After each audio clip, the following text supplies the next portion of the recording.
Hello. I know today I don't have a countdown going on, but I just thought, let's play some music and chill out. I am not sure whether you have the. Yeah, just let me know if you can hear the music because I'm not sure whether we have that music or no.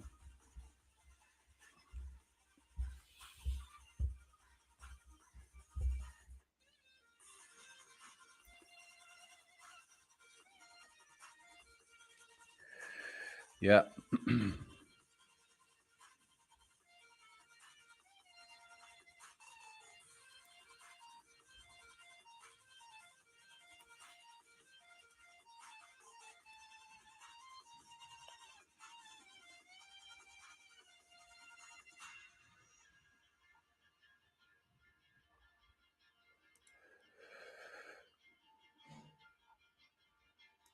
Okay. Let's wait for some time. And today we don't have a topic today. You can ask me anything. I hope you know that.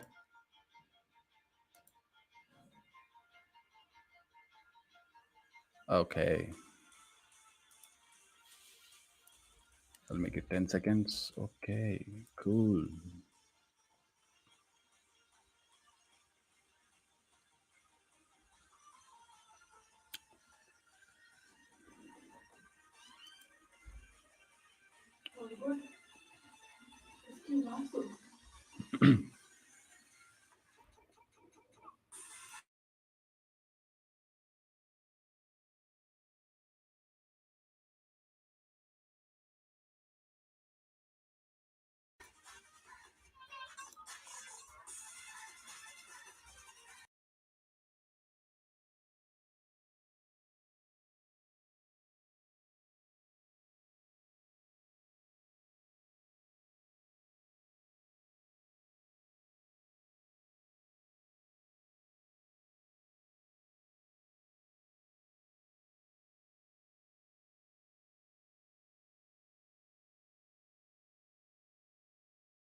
Okay, welcome to Monday Nights with Mohit Kamath. So this is the live show, and today we don't have a topic, as you have seen for a couple of minutes, and you can ask me anything. It's a Q&A session. You can ask me anything about badminton tournaments, coaching, kind of sports psychology, nutrition, or whatever it is. If you're a player, if you're a sports parent, if you are a sports admirer, if you're a sports enthusiast, whoever you are, I wholeheartedly welcome you on the show.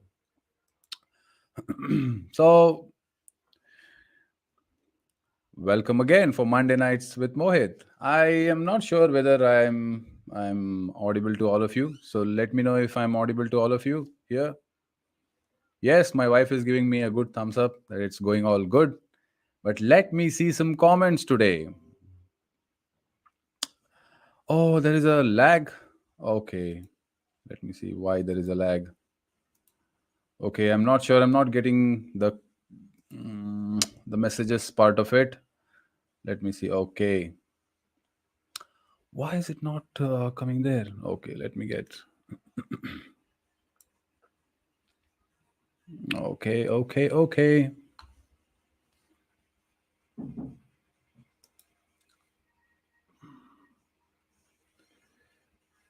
okay.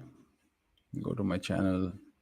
Let me go to my channel and just find out once, because sometimes it's very tricky.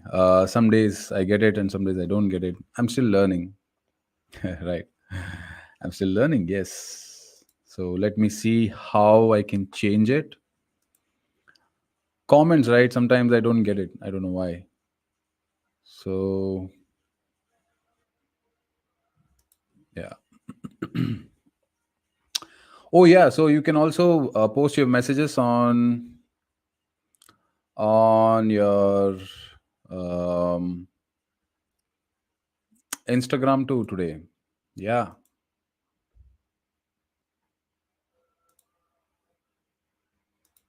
Okay. I'll keep it for anyone. Okay, then I'll save. Yeah.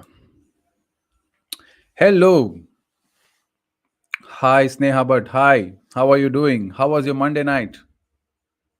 I hope it was good. Yes. So all good, right? Yes. Yes, I'm getting the comments right now. So whoever is watching my show from YouTube, so please comment and tell me how was your Monday. I think a lot of people have missed it today. Yeah. So let me also check out with Facebook. So it's a Q&A. So you can ask me certain questions. Even I have noted some questions which I will also go through time by time, and let me also help you to come through to get a different perspective, that how things work as a player, as a coach, whatever it is, whatever doubt you have, or whatever questions you have, you can ask me here. um, okay. Mm, you can ask me and I would like to go with the like to answer your questions. Mm-mm. Okay, just give me 1 minute. It's just reconnecting. So tell me about your Mondays. So how was your Mondays? So we just got disconnected from Facebook. Yeah. So tell me, how was your Mondays? I hope it was good. My Mondays are very good. Hello, Tilak. Hi, Meghna Sriram. Good to see you all here. Right. So I let me be honest here. Okay. Monday nights are my favorite nights. I always thought, Friday nights used to be my favorite nights and Saturday nights used to be my favorite nights. But now Monday nights are my favorite nights. Why? Because I'm going to meet you, and we discuss, right? We discuss, we share our thoughts, we bring out our opinions, we share our preferences, and a lot of things come up in this session, so that I can talk about it and I can share my views too, right? So these things are very, very important. Sometimes it's good to talk and clear out stuff. And sometimes we assume things that we know A particular thing or B particular thing, but that might not be true. It might be only a lesson learned through your own journey. But it is always good to know and understand and get to know those lessons from other people's lives too. You have only one life, right? So only learning from those mistakes might not be smart. I would say the best and smartest thing is to learn from other mistakes also. Yes. Hey, Sinchana, how are you doing? All good. So, uh, I thought I'll put some kind of music and let's little chill out. Let's not make it more of a formal kind of thing, but right? So let's just increase the music. I'll try and increase the music, and uh, please let me know if it is more, if it is if it is disturbing my voice. Let me know that, or else we can go through it, right? So it's a Q&A session, so any kind of question is superb. Let me go with the first question. Manu S. Jagan. So, hi, Manu. I hope you're doing well, man. So, Manu is one of the key person in PDCSE, if I'm not wrong. Please give me a thumbs up, Manu. So, he's my good friend. Hi, Mohit Kamath. Glad to see you again. Would love to know your opinion on age cheating in sports. Football is a sport where age cheating is rampant. Football too. I thought in badminton too. And it destroys the whole ecosystem. How is it in badminton world, and how do you battle it? Well, okay, uh,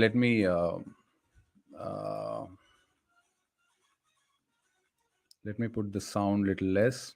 Yeah.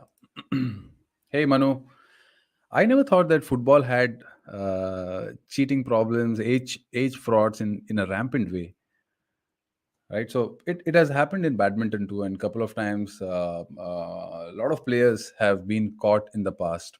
And I think in the world badminton it has been going on. So what they do is they do a test. I'm not sure what is exactly the medical name of it.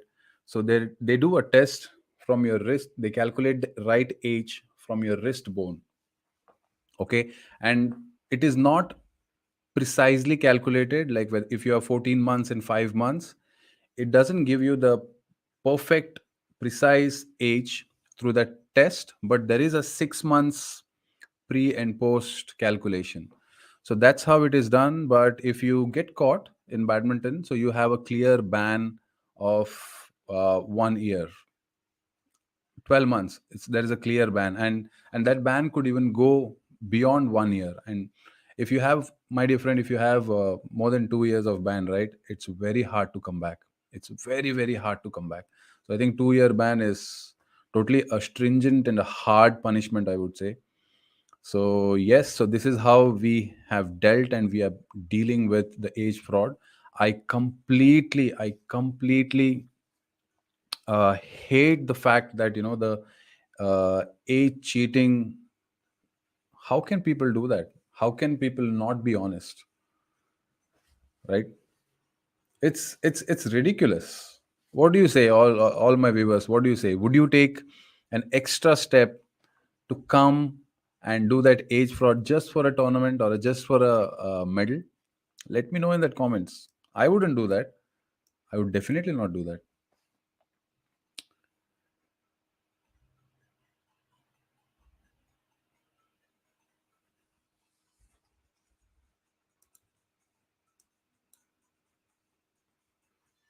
Absolutely, Sneha, but yeah, nobody would do that. You don't need to do that. If you're if you really love the fact of winning a medal, let's work hard and smart towards it. Let's accept that challenge, isn't it? So let's accept that challenge and let's fight it out.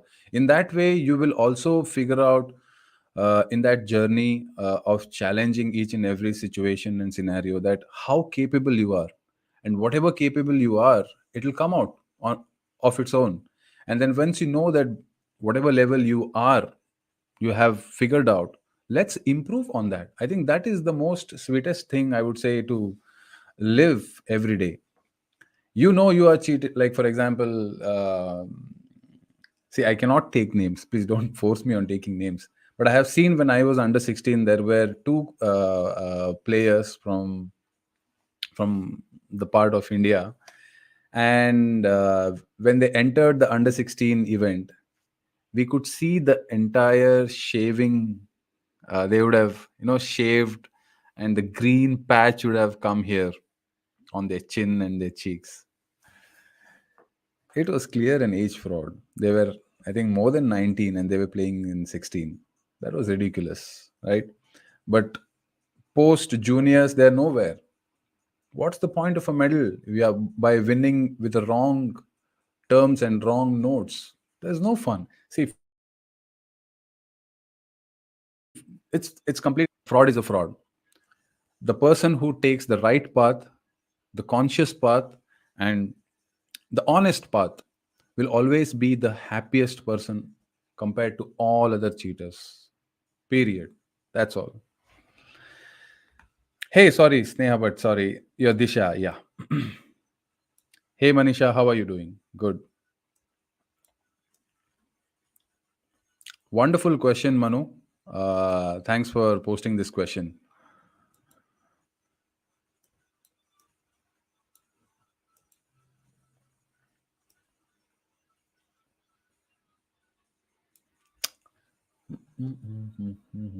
Yeah. Let the questions keep coming.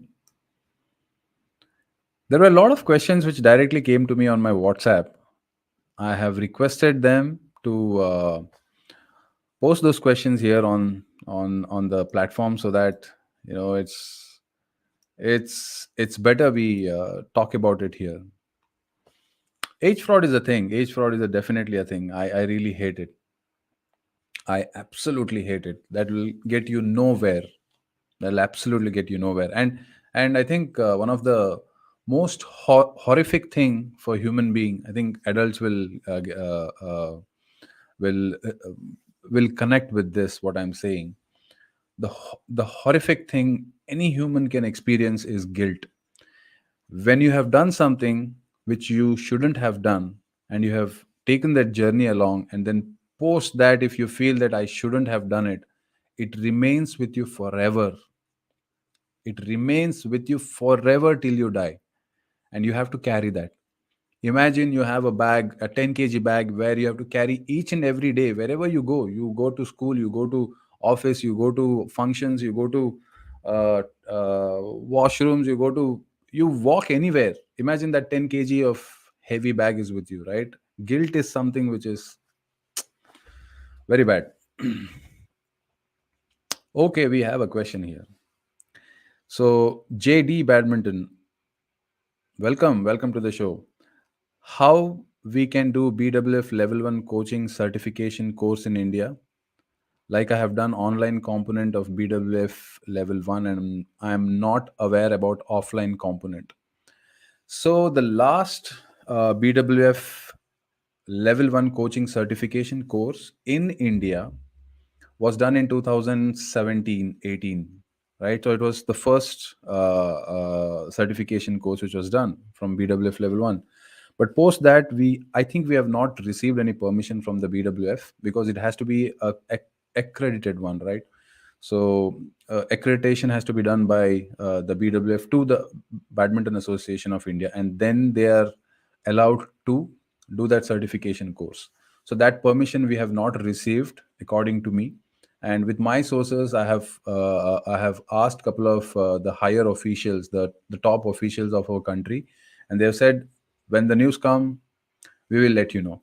But the nearest coaching certification course from for BWF level 1 is Dubai, and they have the course in English too. But in Malaysia, I think they have to, the other closest ones are Malaysia or Singapore, right? So but in Malaysia, I heard that you have to do it in their own Malay language. Okay, so I hope you have got your answer. I don't know what is JD Badminton. Can you please mention what is JD?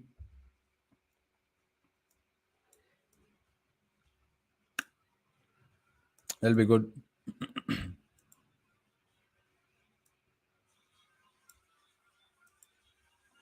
I hope you all are okay with the music, or is it only for me? I don't know. Give me a thumbs up if you are okay with the music.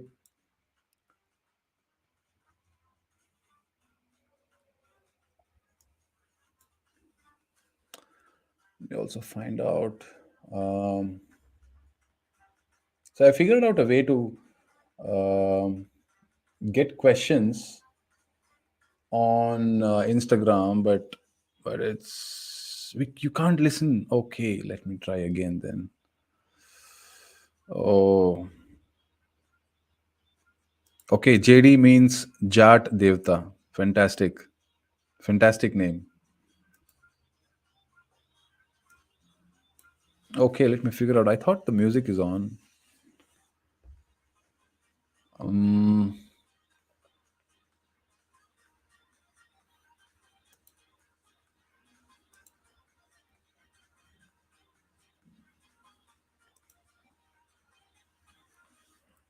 Let me try this. Okay, so I thought the music was on, but let me try this.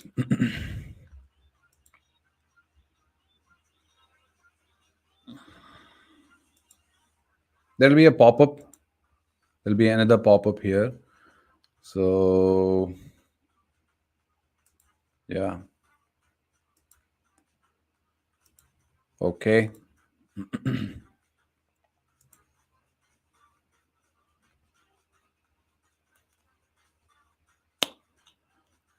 Um,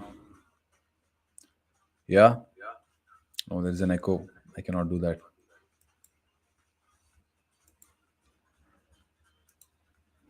Okay. I hope everything is clear.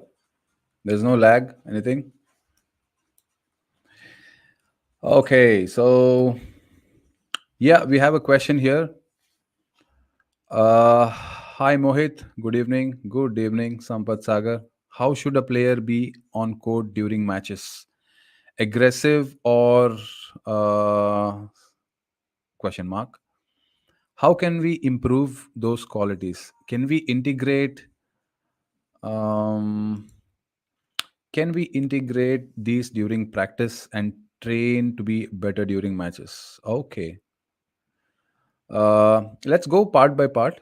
How should a player be on court during these matches? Aggressive or calm or composed or witty or tricky, however you want to call it, you can call it. So, well, it depends on their personality. I think you cannot fake it. I'll give you some examples from different sports. How do you think is Roger Federer? Calm, aggressive? Let me see some comments on that, because I will give you my opinion. So when you see Roger Federer, he's really calm and composed outwardly. When you see him on TV, right, he looks very calm. He doesn't even, express his inner anger. Nothing. He's just calm like an ocean. But I feel the anger, not the anger, the attitude, the fire, right, the fire, what we call the hunger and the attitude, the winning attitude, or however you call it, right?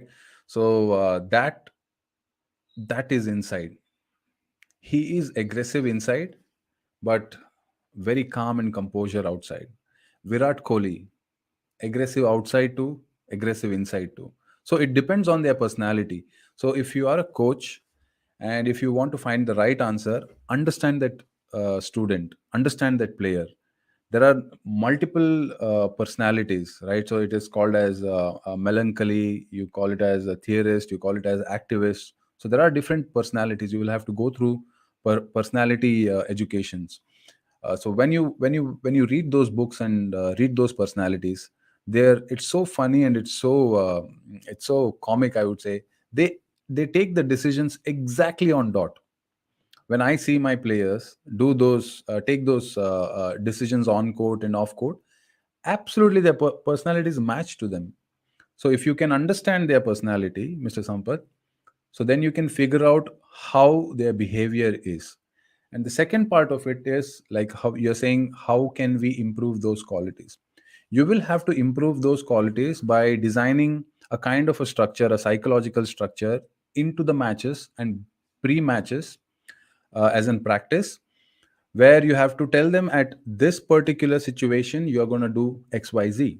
At that particular situation you're going to try out XYZ, which could be a little bit of shrug in their behavior. For example, uh, we brush our teeth, right? So usually if I'm right handed, I brush my teeth with my right hand.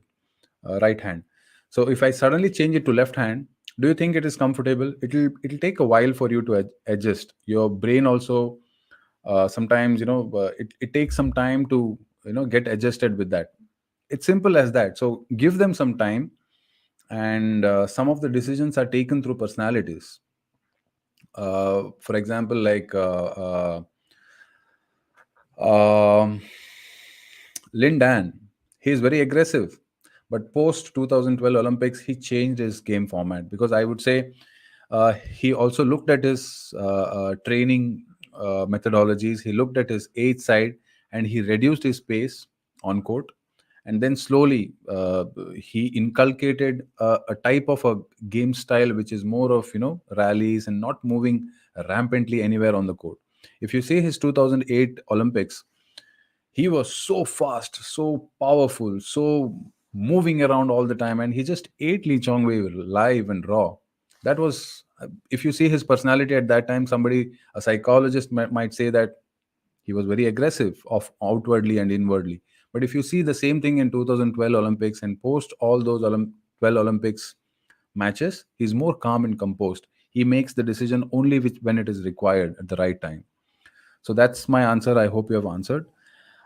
Can we integrate these during? Yes, and train to be better during matches. Absolutely. That's why you practice every day, to get better, right? So take it step by step. Involve them.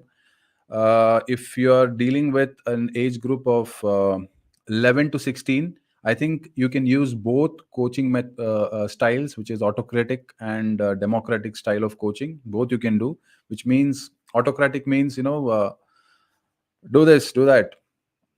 You are like, like a taskmaster. You tell them that, okay, 100 sets of shadows or 15 sets of shadows. So they have to do it. They don't have choice. And if it is a democratic, which means you involve the students, you ask them how are they doing, and understand their psyche, and then design whatever it is, psychological side or the physical side. I think this works better when the age group is somewhere between 11 to 16, or beyond 12 or 13, because their well-being also matters, right? Which most of the old coaches have ignored. So, yeah, Vishwas GM. Hey, Vishwas. I hope you're doing well. Sir, can you please share your first match experience? My first match experience. I don't remember my first match experience.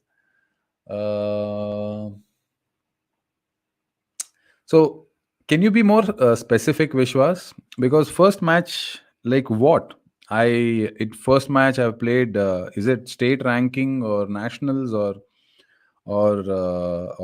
local match? Because at that time we used to have a lot of local matches, and I'm not from Bangalore.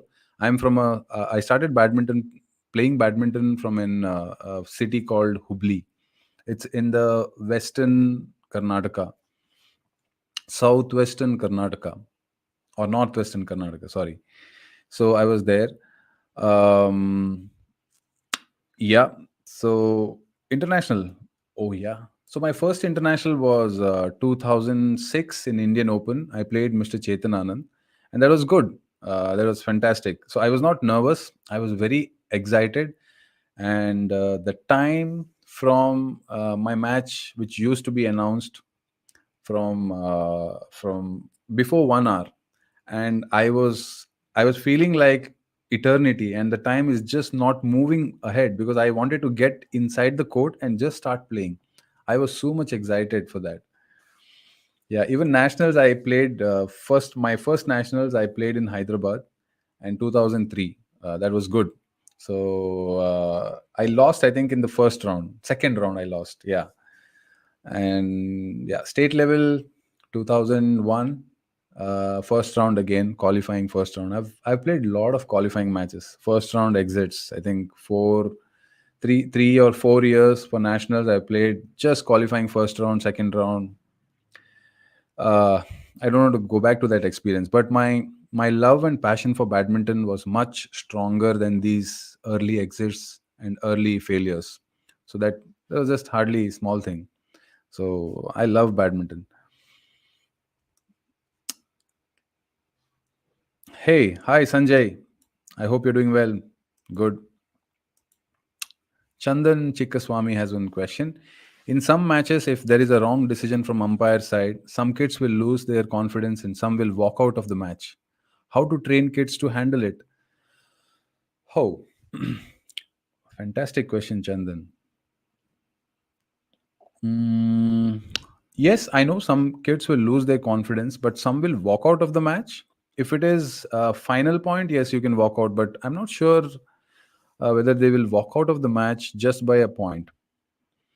Yeah, so I would say it's kids, right? So it's immaturity. If you have never seen it and if it happens on in the tournament, right? Uh, Umpire's decisions sometimes will not be able to change, right? So you will have to, maybe from behind you can only calm them down. Just calm down. That's okay. Next point. Think about next point.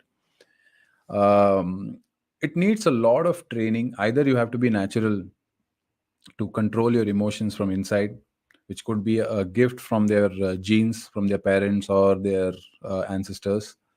It's very rare to get that, or you will have to build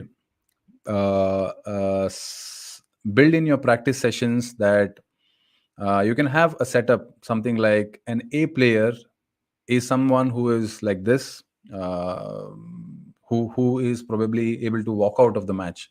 That kind of personality they might be having. But when they're playing some matches, deliberately give some wrong decisions and try and make that setup in the practice sessions, which can make them understand it doesn't matter for 1 point sometimes. But it's sometimes, if you feel as a coach that the decision given by the umpire is wrong, then you can challenge it, and you will have the right. Up to a certain extent, you will have the right to go and change it. I think that's what you can do. But that's again, you will have to take it very carefully, because you have sometimes it backsides you, or it back hits you in such a way that they might not listen to you. It again depends on the player's personality, right? So we have heard about Roger Federer, when under 19 he was throwing rackets and all those stuff. But after certain time, when he grew up, he understood, and he realized that it was wrong. It was silly and immature to do that. And then we all know he's the best sportsman ever in any sport. Yeah, I'm not sure of walkout of the match. I have not seen that. I'm surprised to see that. But yes, you can train the kids in your practice matches and have that authority sometimes to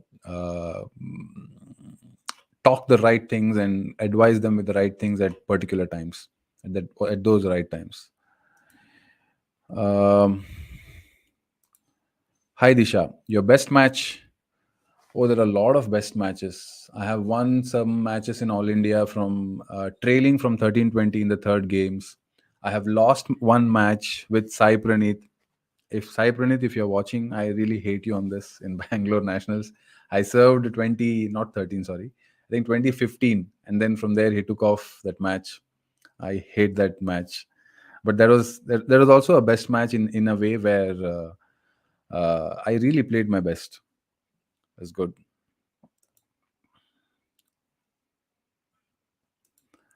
Oh, Jagdish Acharya from Doha, Qatar. Wow. I have an international viewer on my show. Fantastic. Hope you're doing well, Jagdish.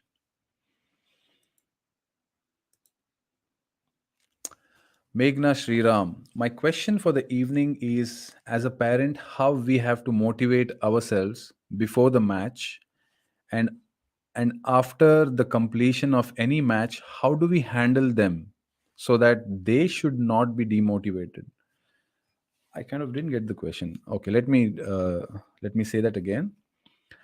Uh, as a parent, how we have to motivate ourselves before the match, as in for yourself, okay, for parent, and after the completion of any match, how do we handle them so that they should not be demotivated? Are you saying how do we handle them post matches? Means you, how do you handle children? Is that the question? I will assume that that's the question. So let's make this question as a two parts. The first part is, as a parent, how we have to motivate ourselves.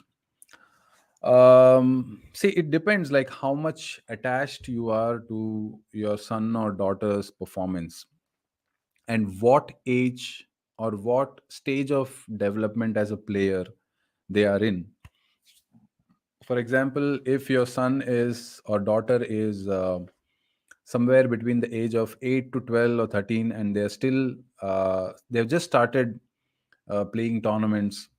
And okay, let me put it in this way, in the school format. If a player is in the third standard, and if he's going to play a tournament, who is mostly in the seventh standard, right? So then your expectation should be, I think, neutral, and look forward that how is he performing what he has learnt in practice.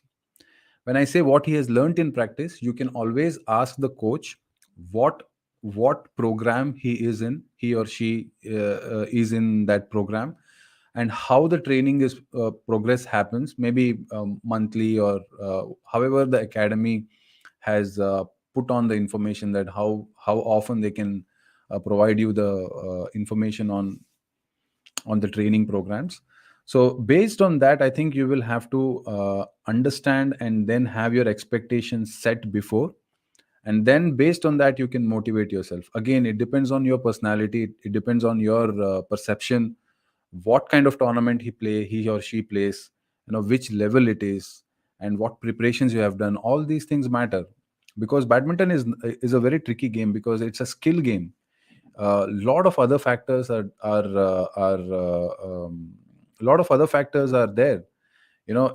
I would say that if you're running, it's just a simple, it's not simple, I'm sorry, but it's a one dimension thing. A cycling is a one dimension thing. Yes, we have Tour de France, which is most difficult race, but when it comes to badminton, right, it has a lot of holistic, whole lot of factors: the drift, the shuttle, the mood, the mind, that particular day, particular point, personalities. Like Lee Chong Wei, if you see, I would say that he is not good at in the big tournaments, in the edge of the game points. Like if he's 17 all, 18 all, he has not won so many matches which he has won not on the edge of the tournament, at edge of the matches. Lindan, he has always won good matches in the big tournament. So it all depends on your personal strengths and weakness. There are so many factors which happens for badminton. That's why it's a very a difficult yet wonderful game. Yeah. So the second one, after the completion of any match, whether they've, let's assume that they are winning or losing, how do we handle them so that they should not be demotivated? So first things first, how should a player take failures?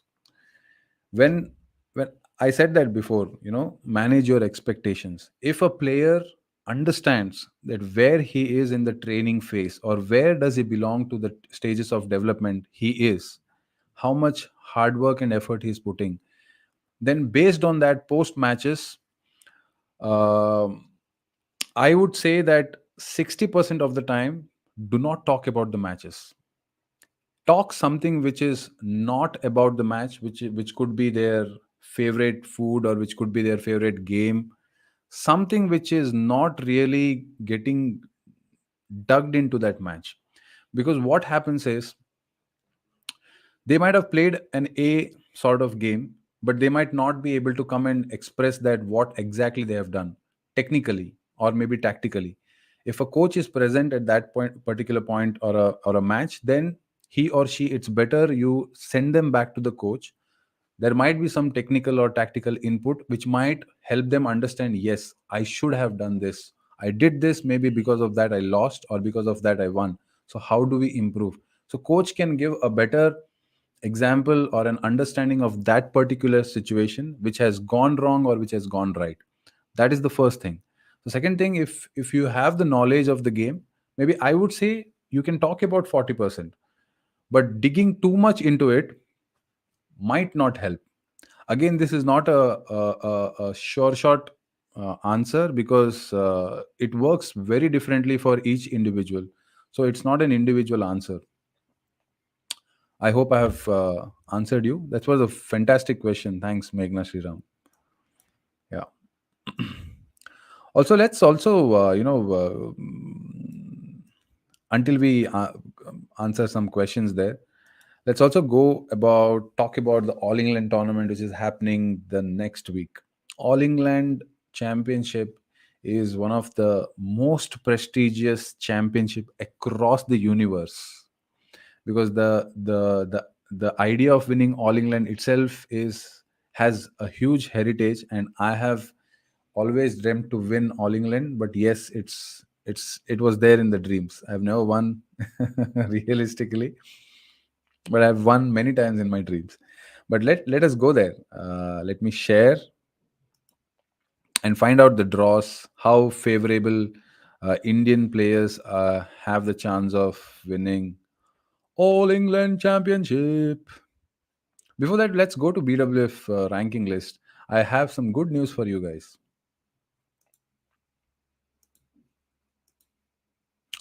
Okay, men's singles. If you can see here, Victor Axelsen is the number one, world number one.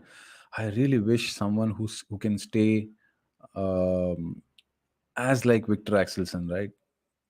Olympic medalist and world champion, world number one. He has all sort of titles. If you can see Victor Axelsen here, Kento Momota number two. Let's go for Indian. Yes, we have Kidambi Shrikant. He has gone one step down. That's okay, but he's in the top 16. He has 69,000 points, not much points away from the next top eight.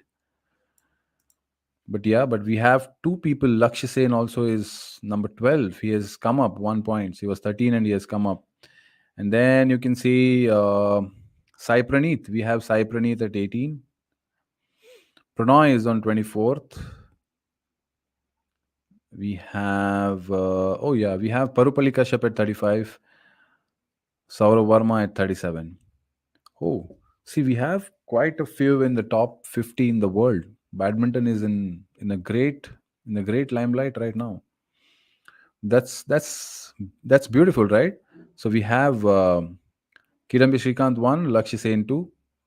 Then we have Sai Praneeth 3, Pranoy 4. Then we have Samir Verma 5. Okay, Parupalli 6, Saurav Verma 7. 7 people in the top 50. That's fantastic. That's absolutely fantastic. Let's find out if we can see how many are there in the top 100.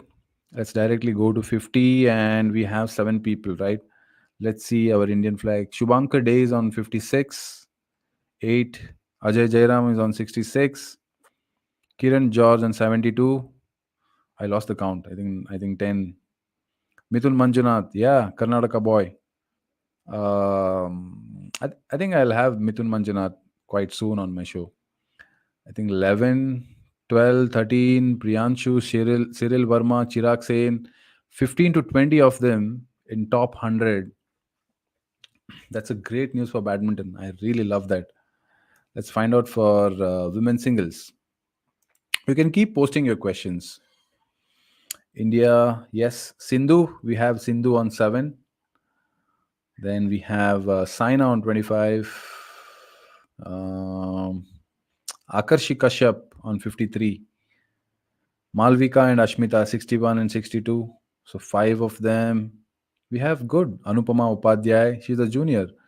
Yes, on 77. 6. Samia Imad Faruqi and Ira Sharma on 88 and 89. See, quite a lot of people, right? These are singles. So then we have doubles, men's doubles and women's doubles and mixed doubles. We have a lot of people in the top, top 100. Oh, I'm I'm pretty sure badminton will be one of the top sport in our country. It has always been. It has been from the last 5 to 10 years, thanks to Gopichand sir and the entire badminton ecosystem. But it's gonna go even much bigger now. Where we see, I have seen that lot and lots of colleges and schools are coming forward to support for the sports, right? So this will become a major strength in sport will become a major strength for India. I think I would say I would predict that 2042 Olympics or somewhere after 40, we will start seeing lots of medals. I think we'll be in the top 10. Okay, we have some question here. Hey Liz, hello sir. This is Tanya. Up. This is Tanya. Tanya, Tanya from where? This quite happens to me, right? In my family they keep teasing me that I don't remember names. I i I have met so many children, I have so many students under my academy, that remembering names becomes too tough. Sorry Tanya, I don't know from where you are, but if I'm not wrong, you're from the Sarjapur center, right? Fantastic, yeah. We have a question from Naveen Bidare. Hey Naveen, thanks for the question. Hi Mohit, lots of parents take shoes of coach most times. As a coach, you feel pity for the player. Even when my student right choice of shot but made an error, parents can't tolerate and shout at them unlike a coach. I say very good shot, learn from past mistake. I bits and pieces, but let me try this. Let me take it part by part, okay? Lots of parents take shoes of coach, which is absolutely not a problem if they have a knowledge of how to coach, if they know what is autocratic style of coaching, democratic style of coaching. Absolutely not a problem if they have been a player. Like for example, Gopichand is a coach and his daughter is a player, right? His son is also a player. There's no problem. There's absolutely no problem. But if they're not a coach, if they don't have that education, then it's interesting. Correct. Uh, Lots of parents take shoes of coach. Most times, as a coach, you feel pity for the player. I'm not sure what exactly have you mentioned here, because most times as a coach, you feel pity for the player. No, it happens. See, there was one coach. I was training under him. His name was Tom John. So he was very vocal behind when he used to be behind a player. Right. I never liked that. But for other players, sometimes it works. Right. So we might not, we should not find a morality which is good and which is bad. This is my personal opinion, but yes, we have good and bad equally for that. Sometimes some players are more comfortable with their father or mother, they keep looking at their father and mother. Sometimes it helps, but most of the times it might not help also, yeah. So even my student right choice of shot but made an error, parents can't tolerate and shout. Nobody can tolerate if they make mistakes. But making mistakes are not bad. Making mistakes are trial and error. Please understand that making mistakes are trial and errors. Failures are the stepping stones for success.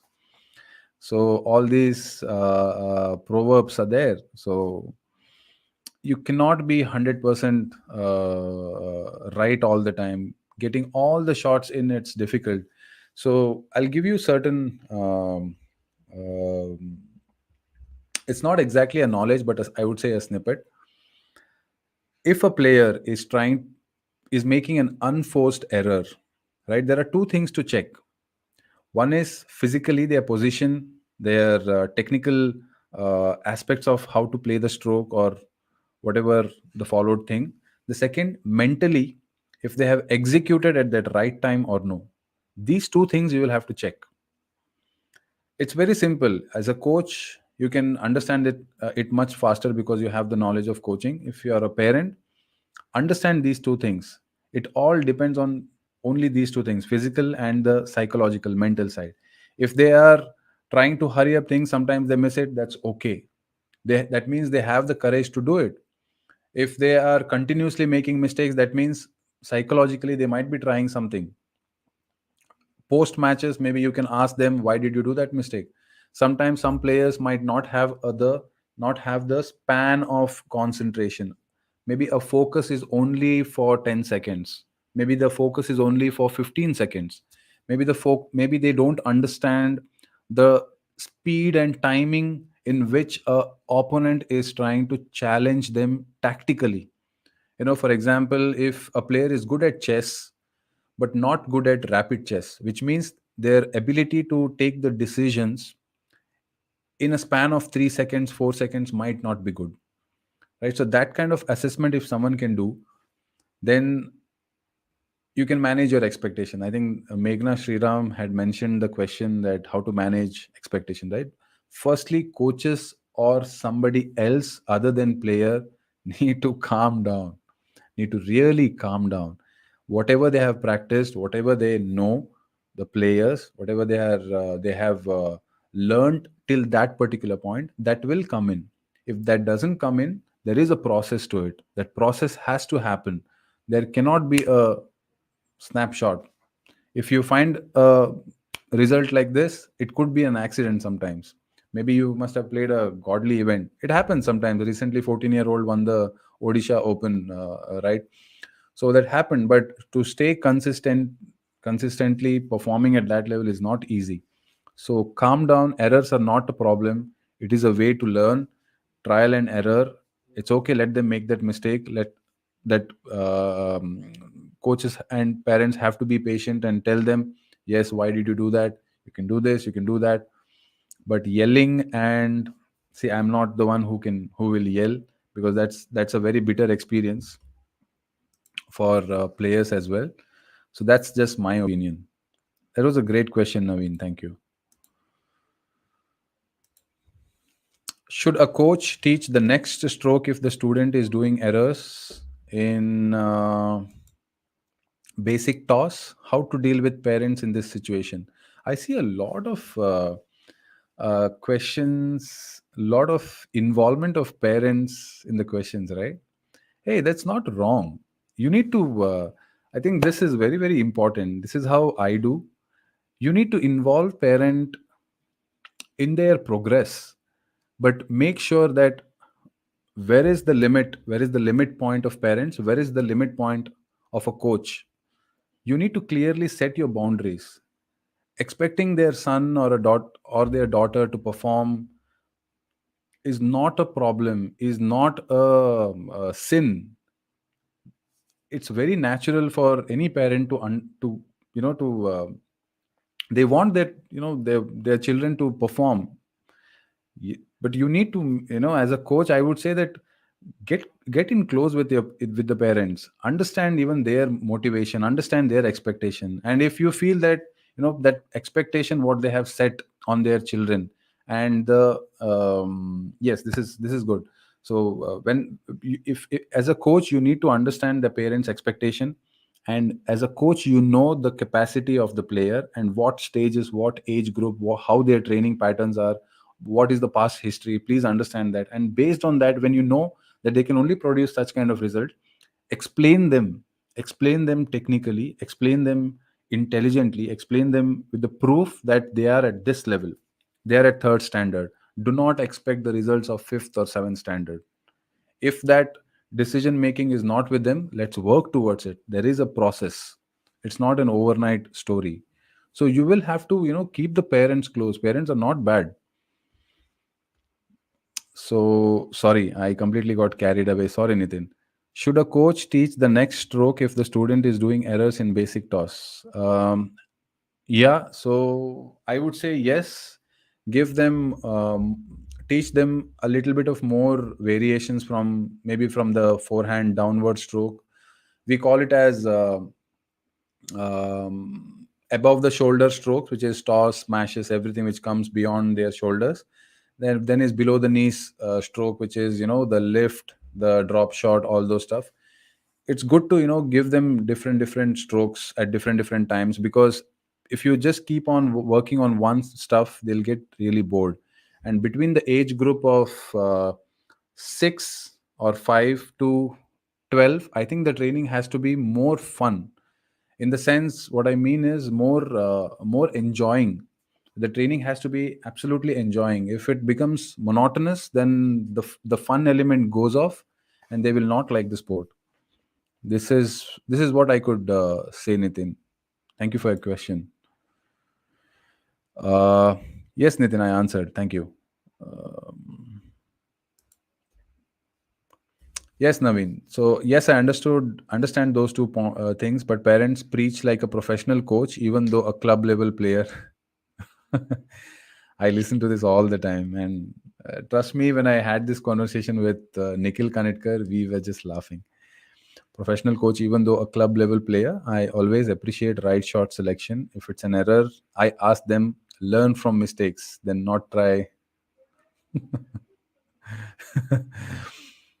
I I don't know. I have met very few people like that who interfere in my coaching methodologies. And whenever they ask for something, I would definitely want to help them understand what is the process I put in, and how they should help. Because see, I'll tell you. Okay, let me put this in this way. Who do you think spends the most time with children? So now your player is, let's say we'll take a player who is 10-year-old. Who do you think that player spends the most time with? Obviously parents, right? So if you can transfer some of the knowledge, what you have, what you want them to do, right? It's absolutely fantastic. Maybe there is one more solution, I think, which you can do about the parent, right? Engage them in certain knowledge. Make them understand how nutrition work. Make them understand how feedback mechanism works. Make them understand what age group, how the training works. So maybe you can keep on parents engaging session. Do that. So they will also be clear, right? So it's like this. So parent, player, and coach, if these three people come together, the results will be immense. The results will be beautiful. And here the one who is in the benefit and one who is in the center is player, right? We need to keep the focus. The center of focus should be player. For that, whatever is necessary, you will have to do. Sometimes maybe the first step should be parent, you should be second step. Sometimes the first step should be a coach, then the second step should be a parent. That juggle has to be there. Sometimes players might not listen to a coach in some particular areas. They might listen to their parents, so then you will have to take a step back. Ultimately, the player has to gain. The player has to become the best out of themselves, right? That is what we are looking. If you can, sometimes coaches, everybody says hi sir, yes sir, sir, and all, namaskara.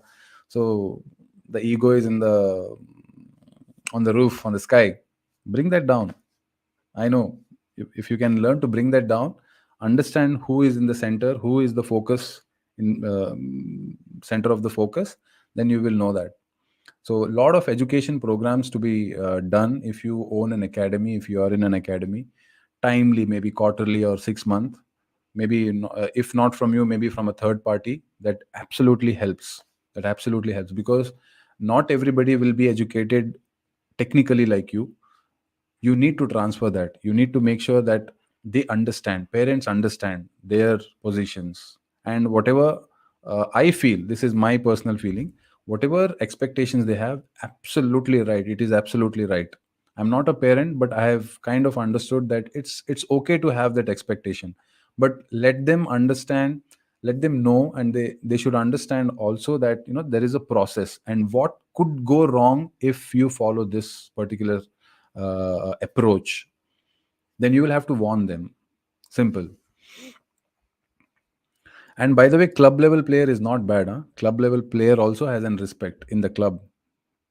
I always appreciate right shot selection. If it's an error, I ask them learn from mistakes, then not retry good shot. Absolutely. Yeah. In your last online talk, Dipankar mentioned there are lots of external expectations, but he managed as a player. He has to play to his expectations, and the player has to feel happy about the outcome. Fantastic. That's the only thing. That's the only thing. Um, I'll give you a snippet again. There are three systems. Okay, athlete centric system, coach centric system, system driven system. There is a beautiful article by Pulela Gopichan sir, so you should definitely read that. It's online, it's available on Google. So which means athlete centric system means athlete drives the entire program of training, of selection of tournaments and everything. The second one is coach centric, where coach decides everything: how many sets of shadows you do, who comes in, who goes out, what does, how many shuttles, what, everything coach decides. There is no there is no participation or a say in that particular training program from players or parents, nothing. There is no coach bol gaya, ho gaya. Dangal, if you see, that's all. Dangal movie. So there is another one, system driven, where you can see US or Russia, where the systems are so strong. I would say China is also, it's debatable, right? China, Russia, and all, it's debatable. But I would say uh, um, system driven is something which has a strong, robust system, and the players come out of it. I think we in India, I feel that we should have all three systems engaged, and all three systems in a way that should be inculcated in a way that the players gain the maximum. I think that could be one of the strongest system, I feel, because we don't have to copy some other systems, other country system, because we, as India, we are a beautiful country and we are a very unique country. So many culture, right? So many cultures across different states and districts. So we have to get in whatever points and presses what we get from these cultures. Okay.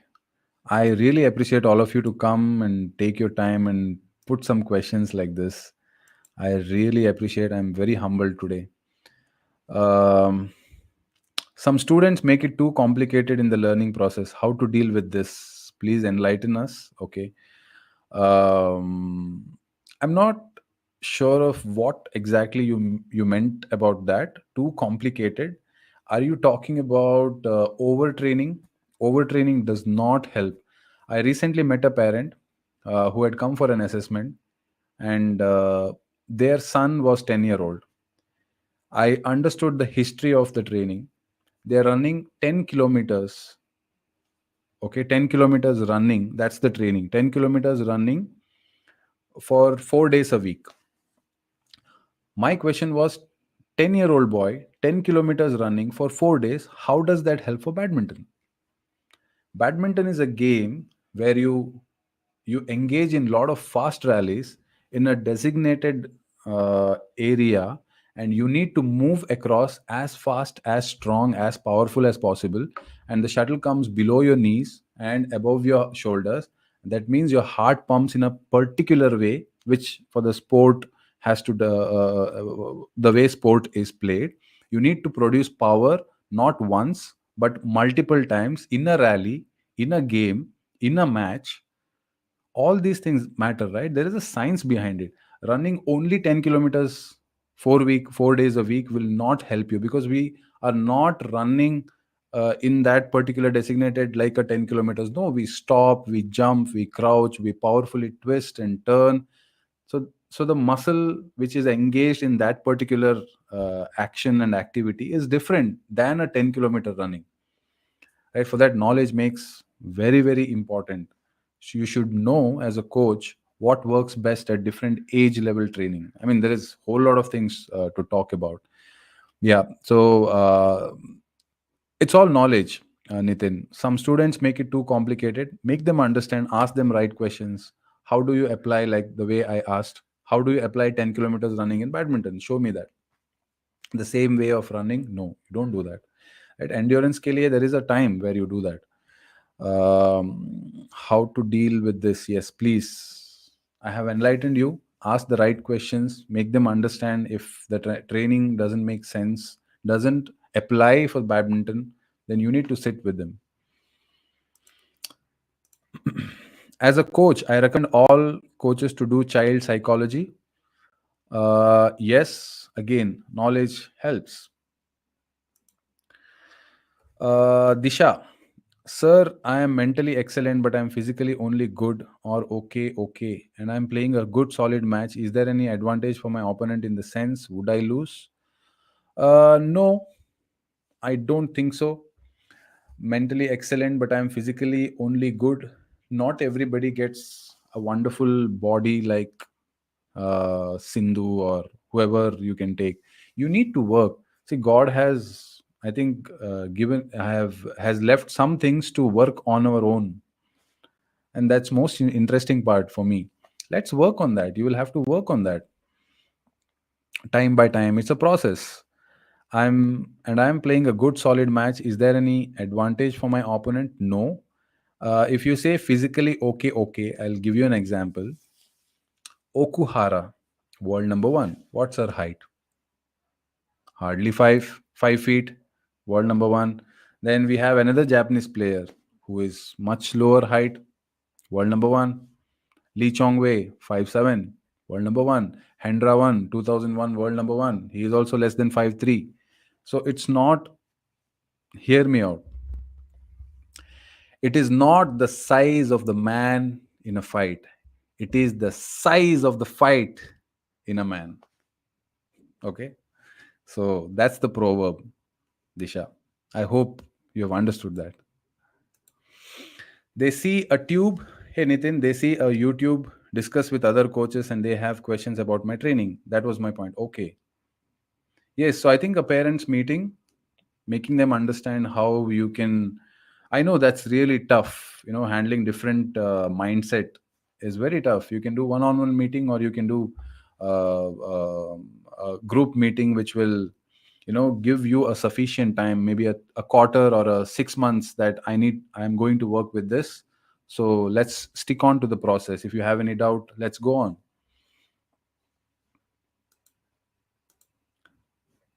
Yes, Naveen. In my opinion, lots of coaches think at their level but don't think at the child's level of thinking. Absolutely, convey in a right way. What's your suggestion to coaches to different mentality of children? It's asking questions, making them understand what is the training. As I told you, it's a democratic way of teaching. Involve them in the program, in the training, what you are doing. If they are in the age of 11, 12, where the growth spurt hits, where the puberty, they are in the puberty process. At that time, I think I would do that. I do that usually. So involve them and engage them in designing the training, what is good and what is bad. If they feel that, if they come up with certain demands, then ask them, why have you kept the demands? What exactly you're looking for, how it is covered in your pattern of your fashion of coaching. So I think most of it is communication. Help them understand, listen to them also, because ultimately they are the ones who is going to improve. They are the one who has to get the benefit out of it.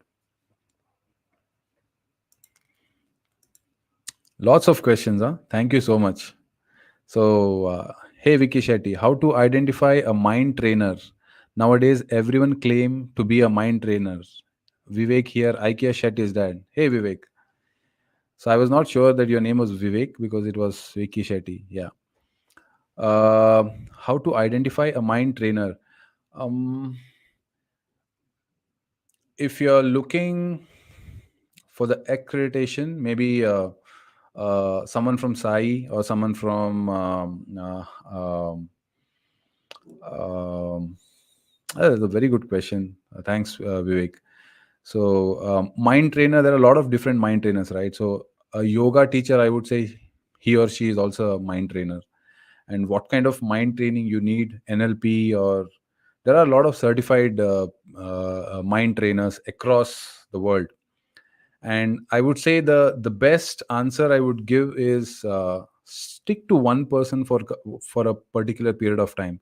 I would say the best results will come once you stick to a coach for almost 2 years, because to understand the right decision making process of a player, a coach will also have to spend at least a year's time in training and matches in tournament to understand what exactly the psyche is of a player, how the decision making happens, how they start, how they approach the match previously, how they look at the draw, how do they sense it, what kind of confidence they have, do they know their training, how much they have progressed, do they how do they look at their own identity. It's very simple, there is a photo, sorry, I couldn't get that. There is a cat which looks in a mirror, and it finds in the mirror there is a big lion standing.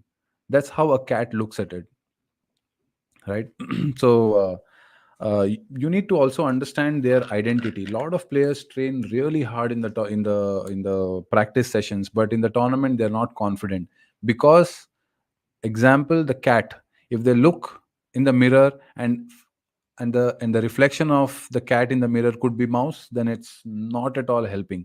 So then we need to understand that we need to work on their psycho.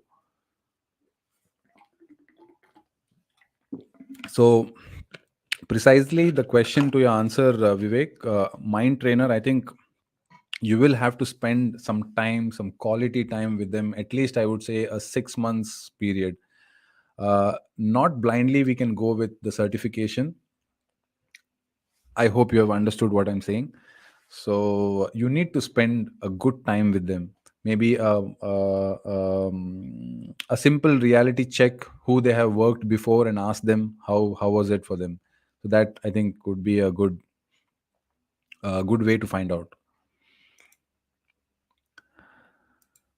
Okay, so we've already passed the time. It's 1 hour 12 minutes. It was great. Hey Nitin, please talk about recovery, stretching after training, how to make students know important it is. A lot of communication aspect, sometimes punishment. If you are okay with physical, also very short one, or maybe a simple dance program. If they're feeling awkward, that punishment also works. But they have to understand why do you stretch, how recovery is important, how the muscles recover. I keep doing that often, but sometimes it comes to a point where they just don't get it. So I feel then you will have to either use two things. One is dandam dashagunam. If the parent allows it, then go for that dandam dashagunam. Give that good punishment. My favorite punishment is to just make them sit. The favorite sessions like game session or their stroke sessions where they have to decide, just sit down. They'll feel more guilty towards it, and I think that will happen. The second one is sometimes you'll have to let them go through some small injuries or a phase which they really realize that okay, I should have done it. I think that's the best time the impact is, right? We all have learned those lessons in our lives. Our parents used to say don't do that, and we went and we have done it. Then we are like, okay, now we understand that, right? So sometimes that is the thing. If you have the authority to do a dandam dashagunam, then absolutely fantastic.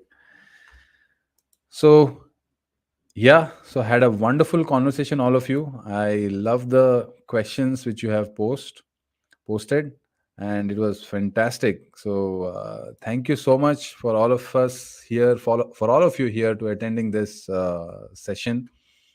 And yes, Disha, thank you. And Amit, yes, thank you. Another great thank you for making this session as a great session. I think next week we will have one special guest, and I have four other special guests. They have just started opening their eyes, and I will leave that surprise to you. So I'll get four different special guests, tiny guests, and one more special guest who can talk and share about, give us knowledge about recovery and all. Let me find out that. Okay, so have a nice day. Have a nice night. Have a nice, good Shivratri if you're celebrating. And see you on next Monday. And by the way, please subscribe those who have not subscribed on YouTube. I need to get to 1,000 subscribers as soon as possible. Tell your friends and your family members to go and subscribe, and help me earn more subscribers. Okay. Thank you so much. Thanks for coming.